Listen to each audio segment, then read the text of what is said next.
Crash land అయిన విమానంలో 263 మంది ప్రయాణికులు ఉంటే 160 మంది ఇండియన్స్, మిగతా వాళ్ళంతా నాన్ ఇండియన్స్. నాకు ఆ పేర్లు గుర్తుపెట్టుకోవడం కుదరదు. బ్రిటిషర్స్ కొంతమంది, అక్కడి వాళ్ళు కెనడియన్ ఒకరు అలా ఉన్నారు.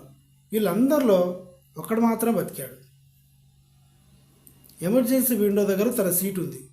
ఎమర్జెన్సీ విండో నుంచి దూకేశాడు అని కొంతమంది అంటున్నారు, కానీ దూకెయ్యలేదు.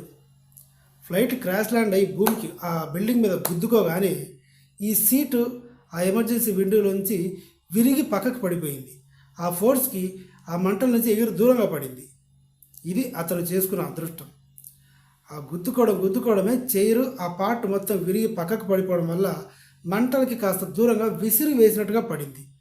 వెంటనే స్పృహలోకి వచ్చి అటు ఇటు చూసుకొని పరిగెత్తుకుంటూ పక్కకు వచ్చేసాడు. ఈలోపు అంబులెన్స్ వచ్చింది. అంబులెన్స్ దగ్గరికి సరదాగా హీరోలాగా నడుచుకుంటూ వెళ్ళాడు. ఇది జరిగింది. దూకేయలేదు. దూకేసింటే ఖచ్చితంగా కాళ్ళు చేతులు విరిగేవి. అదృష్టశాత్తు బతికాడు. ఇక్కడ ఇంకొక అద్భుతం జరిగింది.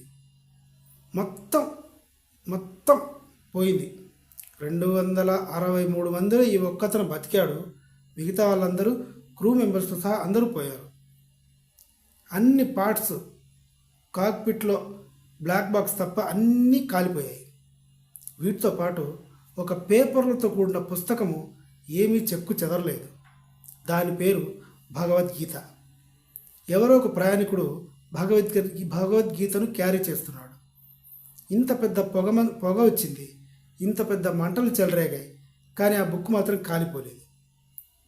ఆ ఫోటోలు కూడా నేను థంబ్నెయిల్లో పెట్టాను. ఇంకోసారి మీకోసం మీకు యూట్యూబ్లో కూడా దొరుకుతుంది. ఇదన్నమాట జరిగింది. Please subscribe my channel. Thank you.